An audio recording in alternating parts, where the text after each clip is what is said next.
Hi everyone, and welcome to another week of the Empower Hour. I'm Brian. Thank you all for taking the time to be with us once again. This week I have to apologize up front. We have a lot of things going on behind the scenes over here on the engineering front. So I'm going to have to make this Empower Hour relatively short, about 15 or 20 minutes. So with that in mind, let me just quickly jump right into the questions so I can try and get as many of them, if not all of them, answered before we have to go. So let's do that. So the first question is for Patrick. I read your question, Patrick. You're saying that if everyone knew how to push the price of the coin up while they're trading, then the value would be going up. I definitely agree with your statement, but I'm not really sure. Do you have any suggestions as to how to actually execute on that? Because as you know, we have a whole team of success coaches around the world that are educating people on how to go and trade on the exchange. So if you have a specific formula or system that you think that someone can follow to do that, we can definitely integrate that into the educational piece that we're teaching the people. But other than that,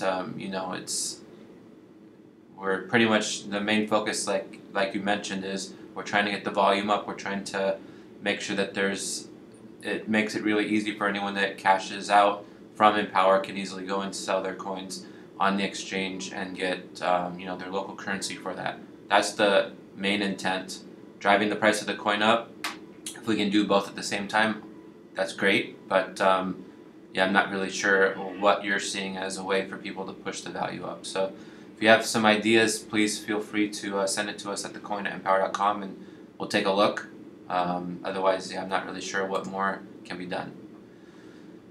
Ken, so your suggestion is that instead of having to hit 15 or more daily goals per month in order to keep your account active, you think that anyone who sells one thing or buys one thing should be treated as active. I'll certainly bring the suggestion internally here to discuss. It doesn't really seem like buying one thing every 30 days means that you're active, to be honest. And I think comparing myself to everyone else is not really a fair comparison because I'm not earning money from the platform, you are. So if I was earning money from the platform, which I can't because that would be a conflict of interest in my position, then I definitely can see how I should be making the time to hit my daily goals and do all of that. Like I said, I'll bring this internally so that we can see what we can do. But as it is right now, I'm not seeing how just doing one thing every 30 days it makes someone be an active user, active citizen. Wilhelm, are there any updates about the legacy coins we can release each month? All I can say is that there's a minimum of $20 that you can release each month. As far as a maximum, we're not seeing that there's any maximum to that. So, this is all, there's a ton of different algorithms that are determining based on those 13 different metrics that, determine your cash advance as far as how much you can transfer from your legacy coins. So, I'm not seeing any maximum there. It's really up to the amount that how well you're doing in all those 13 things. Number 2, do you know when the maturing bars of our coins maturing will work again? I believe you are referring to the earnings history.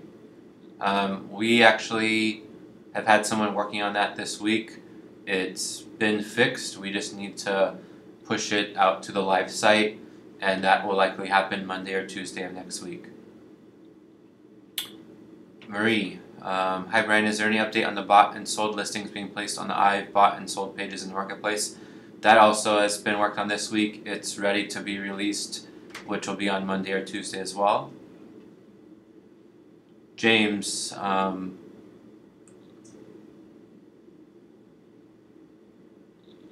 wondering if the power level 1 day to fully maturation is still enabled and when sellers get at least 40% of what. So I think what you're asking for, James, is that no matter what, you want to be able to have 40% or more of the item received sales you get to be cash advanced, if I'm understanding what you're asking for. So like I've mentioned pretty much every week for the last few weeks, you can go, it's pretty much a few percent to up to 100% can be cash advance, and that's 100% determined by how well you're doing in those 13 bars on your balance page here. So if you're just sell one thing, and you're not doing very well in all these other things, then likely you're only gonna get, maybe 5 or 10% of that sale cash advanced for you. The rest will have to mature based on your mission roll. So it's really about continuing to increase this. It doesn't, I can say from experience, it doesn't take a lot to get above that 40% that you're bringing up, but it does take, consistent effort. So yeah, I hope that answers your question. It's, a few percent if you're just selling one thing and not really doing much else. But if you're hitting your goals every day, if you're doing well on your ratings, if you're, selling every few days, I don't see a reason why you can't be getting at least, 40% of your sales cash advanced. William, the mission roll I paid in January was for Pioneer level, then it was taken automatically for February, but in March it hasn't.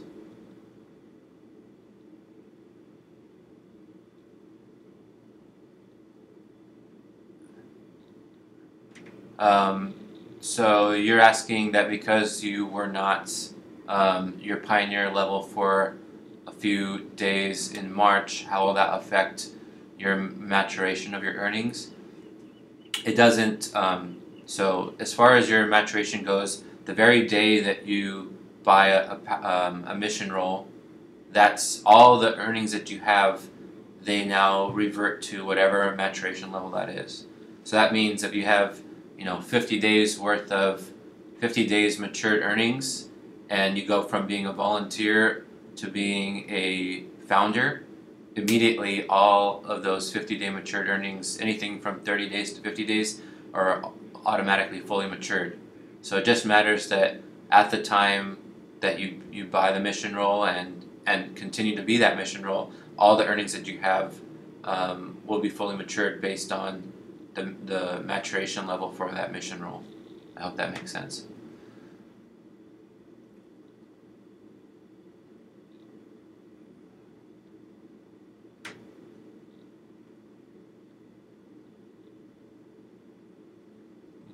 Bill, it's really difficult for me to read everything that you're saying here. Can you please send us an email to thecoin@empowr.com and we can answer this question for you?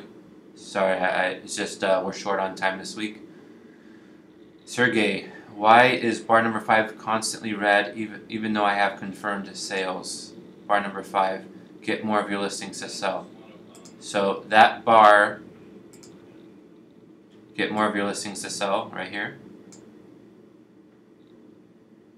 Number 5.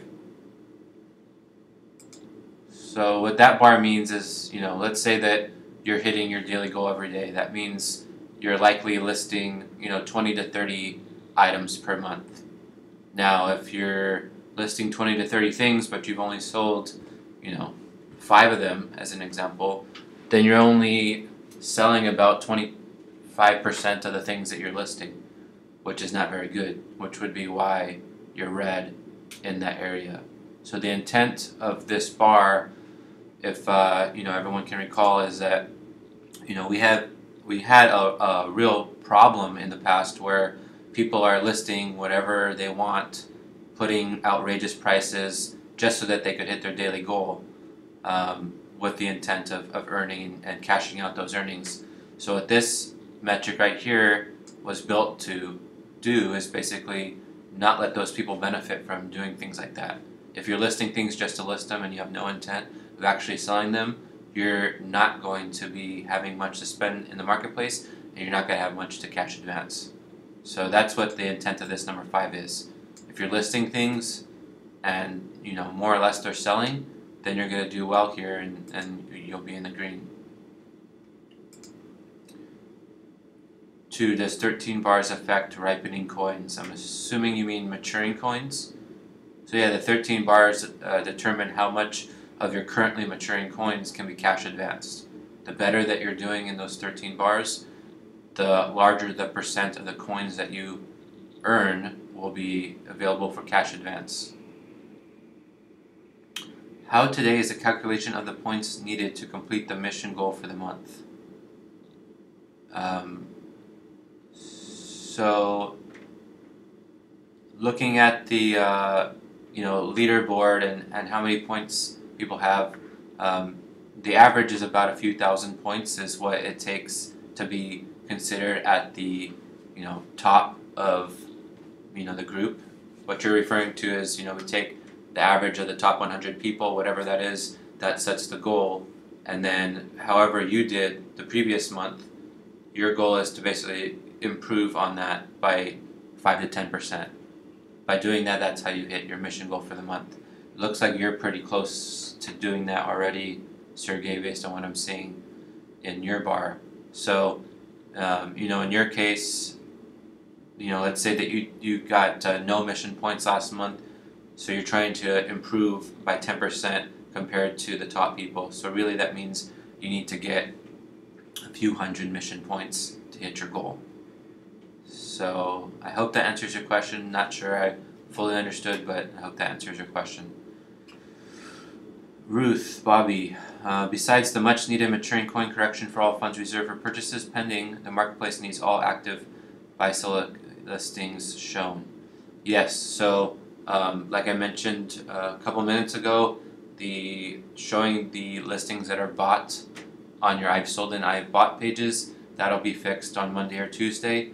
Additionally, we have a fix in place now for the funds reserved bank rows. That'll be going live on Monday or Tuesday as well. And in addition to that, we have a fix that we'll be putting in place which will retroactively go back and remove any of the funds pending bank rows that were created over the past couple months. In doing so, a lot of you that have had this happen, you'll see your balances increase. So anything that was reserved was never actually taken, it was just reserved, held against your balance. And so that's why anyone that's been affected by this, that's why you've seen your balances, available balance go down. So you'll notice those going up as soon as that retroactive is done, which again, that'll be Monday or Tuesday as well. Melissa, you're asking about the trading coin bonus. So number one, I'm happy to say that this week we were finally able to put out the fix such that every time you trade on DDEX, the exchange, we're recording all of those trades now. The issue that was happening before is that when someone would make a trade, if there were more than one other wallet that was involved in that trade, people were only getting bonus for one of the trades out of the potentially multiple trades that they made to different wallets. So now we're recording properly all of the trades to all the different wallets that you're making. Now that said, we do have some fraud blocking mechanisms in place to make sure that people are not either trading with themselves or trading with a group of people just so that they can manipulate the price and or take advantage of the trading bonus, because these are issues that have happened in the past, as many of you are aware. So what the algorithms are doing is they're detecting if someone's trading with wallets that don't belong to other Empower accounts, or if someone's trading with the same wallets a high percentage of the time. Now, from what we can see, maybe in Melissa, your situation here, there are unfortunately going to be some false positives where you might just be trading normally, like you should, and you happen to trade with someone that doesn't have an Empower account. When that happens, your trade will be shown in the trade history page, but you're not going to get any bonuses for that. Unfortunately, we can't necessarily have this be perfect, but what we've seen is that on average, normal people that are just trading correctly, there's a very 10% maybe of your trades are going to be affected where you don't get the bonus. I feel like this is a fair trade-off, because on the opposite end, if we weren't doing this, we would have to we would have fraud issues again like we had in the latter part of 2018. The other thing that this allows us to do is that because we don't have to worry as much about fraud, is that we can now remove that pending block that we put on cash outs over a certain dollar amount that we've talked about the last couple of weeks. So that block's now removed, so as you transfer out, those should be going out without having to wait. So there's a little bit of negative with this, unfortunately, but I feel like the positives outweigh the negative, and so that's why we've put that in place. And then James, you're bringing up trading's the top priority. Like I said, we just fixed that, so trading is working now. And that's all the questions this week, guys. Again, I apologize for having to cut this short and for rushing through everyone's questions. Just a super busy day here today, but I did want to make sure I came on here to address everyone's questions and to make sure that constant communication is being had with everyone. I know I said last week that we'd have a blog announcement going out to list all the things that we've been working on. Didn't have a chance to get to that yet this week, but we definitely will have that coming, and I think a lot of you are going to be pleasantly surprised with all the things that we're working on that are in the process of being completed. So hoping to get that to you in the next few days. Thank you all again for taking the time to be with us today. Hope you have a great weekend, and I will see you again next week. Thanks.